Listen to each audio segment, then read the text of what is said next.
예, 안녕하세요. 안녕하세요. 예, 철학고전 제2강 시작하겠습니다. 자, 이렇게. 예, 30대, 이것은 제가 30대 찍은 거고요. 이것은 40대 찍은 겁니다. 좀더 변함이 없어요. 아, 그래요? 지금 얼굴가 많이 달라서, 안 달라요. 혹시, 우리, 빠진 것 같아요. 고전을 드신 분들이 뽀샵하지 않았냐고, 그래서 지금 보여드린 거고요. 예. 요새 새로 나온 것이 전통놀이. 그래서 여기 한자TV에도 여기 전통놀이가 있습니다. 그래서 이때 관심을 가지고 특히 전통놀이 하신 분들은 이걸 들어보면 전통놀이에 대한 관심도가 확 달라질 겁니다. 자, 그래서 여기 역사고전, 여기 철학고전 있죠? 이게 지금 철학고전이고 여기 보면 이게 네 번째가 전통놀이입니다. 그래서 이 오징어 게임 2에 이렇게 공기놀이, 뭐 제기차기, 팽이. 근데 신문에 이런데 연구가 안 돼 있는 거예요. 근데 우리 이 한국 전통놀이 학교는 뭐 하냐? 그런 것들을 발굴하고 고증하는 거예요. 그래서 공기놀이에 대한 완전한 명칭을 다 찾았어요. 이거 말고 제가 1차로 올린 거 말고도 성호사설 이런 데 있는 것들이 이게 진짜 공기놀이인지 아닌지 이렇게. 그래서 아마 다음 주 월요일 날이면 올라갈 겁니다. 이렇게 팽이치기도 마찬가지고 다 원전이 있거든요. 다 찾아내는 겁니다. 근데 그것을 자꾸만 안 찾으니까 이렇게. 그래서 여기에도 좀 관심을 가져달라. 그리고 저는 개인적으로 이 5회 생활고전에 무지 관심이 많습니다. 여기 보면 뭐 토종비결이라든지 당사주라든지 이런 것들이 우리는 그냥 우습게 넘겨요. 왜? 유교적 관점에서 맨날 사서삼경만 보니까. 근데 일반 백성들은 사서삼경 보면서 살지 않았어요. 서수의 사대부들이나 봤지. 일반 사람들한테는 내 삶이 어떤 거지. 그래서 택리지라든지 또는 정감록이라든지 이게 더 관심이 있어요. 토정비결이. 저희 그 외조부나 이런 때 보면 신년에 뭐 이렇게 닭 들고 와가지고 토정비결 신수 보는 사람도 꽤 많았어요. 다 무료죠 그때는. 근데 그냥 오기가 뭐하니까 막 닭도 가져오고 막 인삼뿌리도 가져오고. 그러니까 일반인들은 이런 데 관심이 있는 거죠. 근데 이걸 사실 우리 다 잊어버리고 동양 철학하면 맨날 어디? 사서삼경. 그래서 저는 이런 것을 깨야 된다고 보기 때문에 이걸 지금 시작하는 겁니다. 자, 우리 철학고전에서 이 근대성 왜 중요하냐? 우리는 고대적 또는 봉건적 사유체계와 행동거지로 살지를 않아요.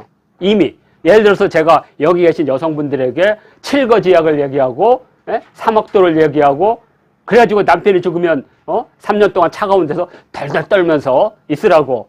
그러면 어떻게 되겠어요? 저는 그냥 그 자리에서 그냥 가는 거죠.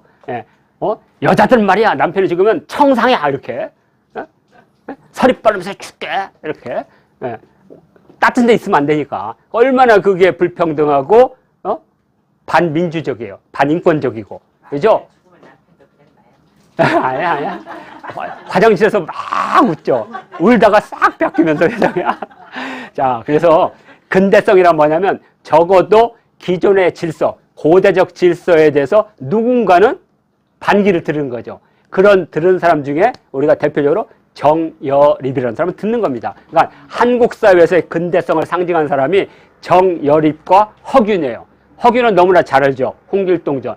그래서 홍길동전은 막 마술하고 도술하고 뭐 형을 형이라고. 근데 그런 것들을 어떤 관점으로 봐야 되냐면 고대성에서 근대성으로 넘어가는 과정.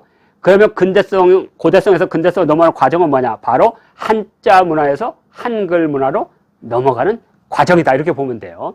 자, 그래서 이 정엽이라는 사람은 하여튼 이 사람이 원래 율곡 제자였는데 그 율곡의 서인인데 그쪽 사람들이 좀 보수적이었어요. 그래서 이 되게 진보적이었던 정여립은 안 맞는 거예요. 그래서 조선 역사상 최초로 스승을 배신해버렸어. 그리고 동인으로 가버렸어요. 그러니까 서인들이 얼마나 자기들의 그러니까 친한 친구끼리는 술집에서 너무 자기 것을 드러내지 말란 말이 있어요. 그 친구가 배신하면 정말 걷잡을 수 없는 사태가 오거든. 그래서 결국에는 동인으로 간 정여립의 일당들을 어떻게 하든지 징치하기 위해서 준비하고 있었는데 정여립이 이런 말을 하고 다닌 거예요. 천하는 내가 지켜야 된다. 나라가 지키는 게 아니다. 그래서 대동계도 만들고 대동계 마을은 내가 지킨다. 그래서 실제 왜구를 치기 위해서 직접 배를 이끌고 강화도까지 가서 왜구를 쳤어요. 그 정도로. 그런데 이게 자칫하면 뭐가 될 수 있어요? 영모로 갈 수 있는데 그 영모에 불을 지른 게 뭐냐? 이 얘기를 한 거예요. 천하위공 하사비군. 근데 이것은 정여립의 모든 문집을 다 불태웠으니까 당연히 안 남았겠죠. 어디에 남았느냐? 조선왕조실록에 있는 거예요. 왜? 이놈이 왜 죽일 놈인지를 알리기 위해서 이런 말을 했기 때문에 죽일 놈이라는 거예요. 그게 뭐냐? 천하, 세상은, 이 공이란 거 뭐냐면 공사할 때 사적인 것이 아니라 공적인 것. 그러니까 뭐냐? 세상은 임금 것이 아니라 모든 사람들의 것이라는 뜻이에요. 천하위공. 이거 있고 또 하나는 비슷한 것 중에 장자에 나오는 건데 천하위동이란 말이 있어요. 천하위동. 이건 뭐냐면 이 세상은 평등하다는 거예요. 임금도 결국에는 태어나서 죽을 때 나와 똑같다라는 거죠. 단지 그가 임금이란 지위에 있을 뿐이지 그 인간과 내가 다를 바가 없다라는 천하위동. 요거. 그리고 이제 우리가 요새 전통놀이를 하면서 이거 많이 쓰죠. 천하위락이라고. 세상은 즐거운 거예요. 엔티로 사는 게 아니라 포지티브로, 긍정적으로 이렇게. 그래서 천하위공은 세상은 모두의 것, 공적인 것이다. 그리고 이것은 우리가 흔히 말하는 사적인 거 이거. 그래서 사적인 것이 아니라 공적인 것이다.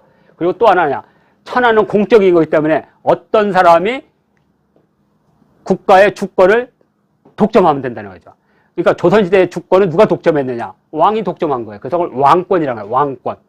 그 왕권보다 더 무서웠던 것은 신권이었죠. 근데 신은 존재하지 않잖아요. 아니, 존재하는데 안 보이거나 존재하지 않거나 하여튼 무형이죠. 그러면 신권을 누가 대행하느냐? 사제들. 예. 그래서 그것을 신권이라고 해요. 신권, 왕권이 있는데 그 다음에 근대에 이르러서 민이 그것을 획득한 거예요. 그래서 그걸 민권이라고 해요. 그러니까 근대는 민권이에요. 그러니까 이게 그거예요. 자, 하사, 비군. 누구를 섬겨도 임금이 아니겠는가. 그러니까 이성계의 혈족들만 섬긴다고 해서 조선의 것이 아니라는 거죠. 김씨가 될 수도 있고 단지 선출 방식을 민주적으로 하지 않았을 뿐이지 이미 왕권이라고 하는 것이 주권을 독점해서는 안 된다는 게 생기는 겁니다. 자, 엄청나죠? 그래서 1589년에 임진왜란이 3년 전에 이제 영무죄로 스스로 자결을 하게 되고 이 사람의 친구이자 제자, 예전에는 나이 차가 같아도 스승님을 모시거든. 이몽학이라는 사람이 있어요. 이몽학. 그래서 이몽학이 임진왜란이 일어났을 때 반란을 일으켰어요. 오늘날 예산, 서산을 중심으로. 그래서 그 반란을 일으킨 걸 기점으로 해서 구름을 벗어난 달처럼이라는 영화가 만들어진 겁니다. 이몽학의 난. 물론 현실과는 다른데 여기는 임진왜란 초기로 나왔지만 실제로는 1597년이에요. 그러니까 임진왜란 끝에. 근데 이제 영화에서는 그럼 극적인 게 안 되잖아요. 그래서 영화에서는 외놈이 물러가고 거기 선조가 도망가서 비굴하게 도망가는 모습이 찍히고 이몽학이 서울 선조를 잡으러 왔다가 외놈과 만나서 거기서 이제 죽는 걸로 끝나는 거죠. 근데 그 시점은 틀린 거예요. 시점은. 그렇지만 여기에는 감독이 하는 게 뭐예요? 나라도 버리고 간 왕은 왕이 아니다라는. 왜? 정여립의 사고가 이 영화 속에 들어가 있는 거죠. 그래서 철학도 영화에 들어가 있는 겁니다. 무지 중요한 거죠. 우리가 드라마 중에 미스터 션샤인 같은 것을 중요시하는 것은 그 작가가 그 속에 근대성을 넣기 때문에요. 근대성은 뭐냐? 의병과 항일 독립이라고 하는 근대성을 넣은 거예요. 그러면서 거기서 친일파들한테 사진 찍어주잖아요. 영광스러운 사진일 거라고. 그것이 역사에 매국노로 길이길이 남을 줄은 몰랐지. 그게 반어법이잖아요. 이렇게. 그 속에 철학이 담겨 있는 거죠. 참 대단하다고 봅니다. 자, 그 다음에 이것은 이제 같은 시기에 중국에 무지 유명한 사람이 있는데 고연무라는 사람이 있어요. 원래 이 연무는 송나라 때 몽골족의 침입에 잡혀갔는데 끝까지 절개를 지켰던 왕연무라는 사람을 존경해서 그걸 자기 이름으로 쓴 사람이에요. 근데 이때도 똑같이 이번에는 몽골족이 아니라 만주족이 쳐들어와서 나라가 망해버렸네? 저항을 해. 그래서 저항하는 단체 이름이 복명회, 명나라를 회복한다. 근데 3번 잡혔는데 3번을 다 풀어줘요. 누가? 도르근이라는 사람. 소현세자의 의형제를 알려져 있고 청나라를 세운 청태조 누르와제의 14번째 아들입니다. 사실은 3번째 대칸이 될 수도 있었어요. 근데 8번째 형이 대칸이 됐잖아요. 우리가 황태고 홍탓이라고 부르는 사람, 그 죽고 나서 14번째 도로곤이 사실은 대칸이 될 수 있었어요. 그런데 건국 초기에 내분이 일어나면 나라가 망하잖아요. 그래서 스스로 섭정이 되면서 대칸이 되지는 않았던, 그리고 소현세자를 북경에서 조선으로 돌려보낸 사람이에요.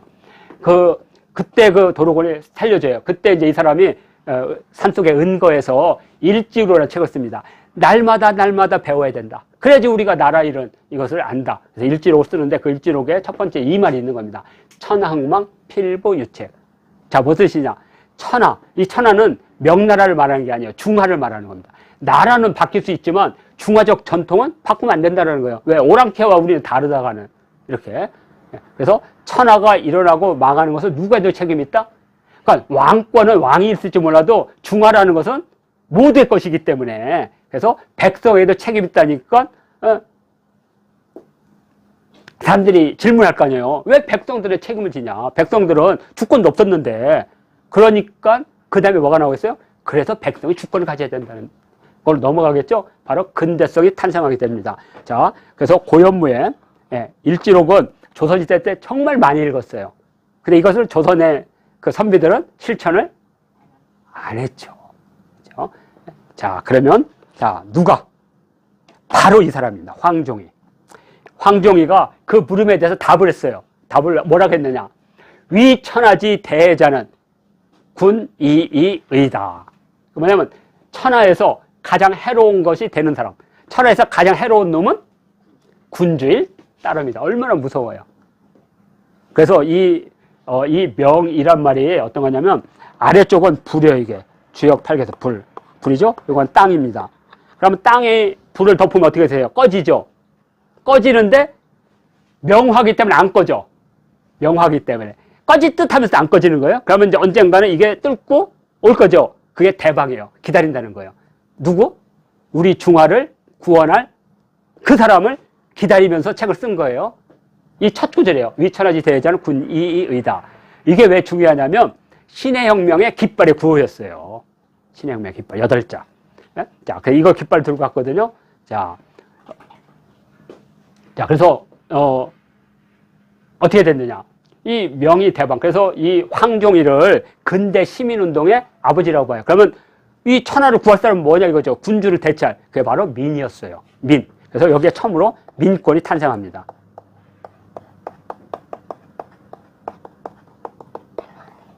민이 주인이 되는 세상.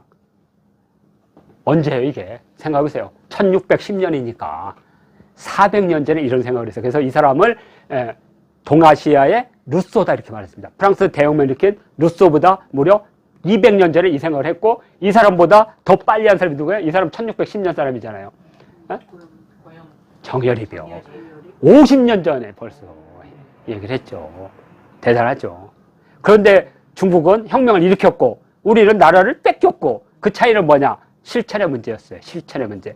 그러면 뭐냐? 중국에서는 이런 세상을 가진 사람들이 자강파를 만들어. 자강파. 그래서 혁명도 해보고 안 되니까 이제 사회주의를 받아들여서 혁명을 하는 거죠. 근데 우리는 나라를 팔아서 일본한테 넘긴 거죠. 이 차이입니다. 철학이 이렇게 중요해요. 어느 한 사람이 만든 것이 끝나는 게 아니에요. 그러니까 예를 들어서 우리가 다산 정약용의 경세유표가 무려 200년 전에서 실현이 안 됐어요. 그리고 아무도 못 봤어요. 1900년이 돼서야 겨우 책이 간행이 됐어요. 그리고 우리나라에서는 나라를 뺏겼으니까 실현이 안 됐죠. 그럼 이거 어디서 실현했어요? 세 나라에서 실현했거든요. 이게 이제 잘못하면 오해를 받는데, 하나는 북한의 협동농장, 그 다음에 중국의 인민공사, 그리고 베트남의 도이모이, 도모. 그러니까 베트남의 호치민이나 이런 사람들이 다 경세유표를 읽었어요. 이것이 그들 사회주의 농업개혁의 핵심이 됐던 거죠. 그만큼 역사라는 것은 이렇게 100년 전, 200년 전에 끝나는 게 아니라 그것이 축적이 돼서 변화가 오는 거죠. 우리가 마치 3.1 민족 항쟁이 대한민국 민주공화국의 법통성을 갖듯이, 그리고 그 법통성이 있기 때문에 끊임없이 반동을 이겨낼 수 있는 거죠. 자, 철학은 이렇다. 자, 천황망 필배책. 자, 그리고 요것은 이제, 우리가 고증학이라고 하는, 고증학의 이제 아버지쯤에 해당되는데, 이 사람들이 다 누구한테 영향을 주냐면 우리나라의 추사 김정희 같은 사람들. 그럼 금방 이해가 되죠? 모든 걸 사실로 보려고 하는 것. 이 사람이 이런 말 했어요. 이게 별거 아닌 것 같아도 청나라는 쇠퇴한 노인으로 치료는 불가하다. 이제 새로운 개혁이 필요하다. 그러면서 뭐라고 했느냐. 한 시대의 배움, 학문이라는 것은 한 시대의 통치일 뿐이다 이거죠. 한 시대의 정치라는 것은 그냥 한 시대의 그냥 이념에 불과한 거다 이거죠. 새로운 시대가 오면 그러니까 주자학적 전통이라는 것이 영원한 게 아니라는 거예요. 이제 끝났던 거예요. 다 효용성이 새로운 사상이 들어와야 된다는 거예요. 얼마나 무서운 말입니까? 이렇게. 자, 그래서 유복록, 공자짓 쭉 해가지고 결국에는 옹방강 해가지고 우리 추사 김정일이 이어지고 이런 사람들이 변법 자가운동을 일으키게 됩니다. 물론 변법 자가운동도 하나는 급진파가 있고 온건파가 있죠. 그래서 온건파들이 공양학파들인데 그들이 이제 결국에는 신혁명을 일으키지 못하고 결국에는 배신을 하고 급진파들이 결국에는 신혁명을 일으킨 거고 그 신혁명을 일으킨 급진파들을 대표하는 사람이 순원, 손문이었던 거죠. 그들의 깃발이 바로 아까 말한 천황망, 필보, 유책 이렇게 보시면 되겠습니다. 자, 요게 이제 바로 허준입니다. 허준은 뭐라고 했냐면 천하에서 가장 우리가 두려워할 것은 백성이다 그죠. 벌써 백성이 나오잖아요. 백성. 자, 그래서 우리가 세종대왕 때는 백성을 소모품으로 썼어요. 물론 중요하죠. 세종대왕 때 가장 많이 나온 말이 민본이었어요. 민본. 자, 근데 이 민본이 정조대왕 때를 뭘로 바뀌냐면 민국으로 바뀌어요. 이게 무지 커요. 자, 민본이라는 것은 계급적 질서가 어차피 있는 거예요. 백성의 근본이라는 것은 생산의 주체라는 뜻이에요. 그런데 민국은 뭐냐면 생산의 주체가 아니라 정치의 주체라는 의미예요. 민국. 이제 국가를 구성하는 하나의 단위라는 거예요. 되게 발달된 거예요. 근데 재밌는 것은요, 우리 조선왕조실록에서 단군이라는 그 명칭이 조선왕조실록에서 가장 많이 나오는 시대가 딱 2번 있었어요. 자, 한번 알아맞혀 보세요. 정답, 세종대왕 때 또. 정조, 맞습니다. 다른 시대는요, 없어요. 단군이란 말이 거의. 특히 병자호란 임진왜란 때는요, 단군이란 말이 없어요. 그건 뭐냐? 구심차가 없다는 얘기죠. 그러니까 세종대왕 때도 민본의 구심체로 해서 그래서 세종실록 지리지에 단군이 나오는 거예요. 우리가 그전까지는 몰랐는데 요새 이제 연구를 많이 하다 보니까 그런 변화들. 자, 그래서 이러한 민본에서 민국으로 발전하는 그 단계가 바로 이런 겁니다. 그래서 허균이 결국에는 형비통제로 쓴 거 아니에요. 형은 형이라 부르지 못하고 이런 것들이 그때 당시 조선왕조의 체제를 근본적으로 바꾸고 민이 새로운 세상의 주체가 되는 것을 예언해 주는 거죠. 그리고 이런 것들이 다 한글을 통해서 그리고 여성의 지위가 상승되고 그다음에 교회와 학교가 탄생하면서 우리 사회에서 일반화됐던 거죠. 근데 그 속도가 엄청나게 빨랐던 거죠. 아니 감히 여자들이 서당에 어디 왔어요. 예? 오빠가 공부하는데 옆에 쪼그려 앉아가지고 문 밖에서 공부했는데 헌안설 같으면 그런데 이제 학교에서 같이 공부하고 그죠? 예? 공회당에 가서 아이러브도 배우고 러브도 배우잖아요. 예?